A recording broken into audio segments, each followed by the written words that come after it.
Now, what about HER2 positive disease? Yelena, Yes. what would you tell us a little bit about HER2 positive disease and how you use the treatment in the metastatic setting? Do you jump off the bandwagon and do it with FOLFOX? And if you do, how do you dose it? It's Sure. a very common question. Or do you use it, as Ian was alluding to, with maybe the big whack a la toga? Okay. Well, so for HER2, trastuzumab was FDA approved based on the combination with capecitabine and cisplatin. Biologically, I don't believe that capecitabine and cisplatin is any different from 5-FU and oxaliplatin. The backbone is similar, that there shouldn't be any interaction, for example, with, biologically.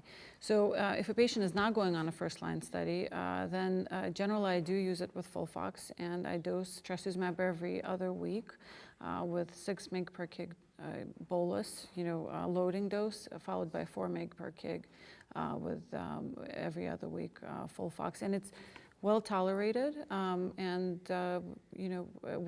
we use it standardly. There's no level 1 evidence certainly to support it, but in my practice it's commonly done. And here's a very important question, one I get from a lot of referring physicians. I have a patient with locally advanced disease who I found out is HER2 positive. Should I give them trastuzumab? Mm-hmm.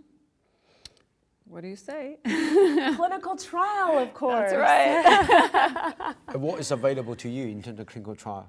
Well, that's a loaded question. So most of the clinical trials are going on through the cooperative groups within the United States right now. So we had RTOG 1010, which was the carbotaxol. So it's the cross plus minus traz.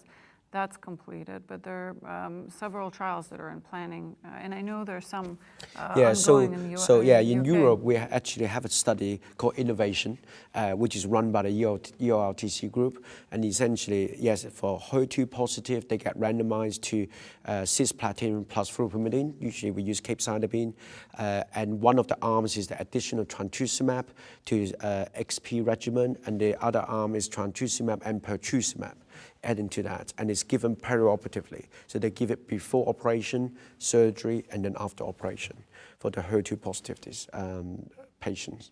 So, yeah, exactly. And, I think there's a big impulse to use trastuzumab in the locally advanced setting, taking a cue from breast cancer where the hazard ratios in the adjuvant setting are 0.65, 0.6, which we've never achieved in gastric cancer or gastroesophageal cancer, unfortunately.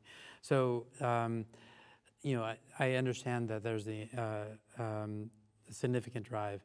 However, I think, as we're, learning and treating all these patients, we also realize that HER2 positive gastric cancer is not the same thing as HER2 positive breast cancer. The benefit with trastuzumab is not the same. The mechanism of resistance is not the same. And,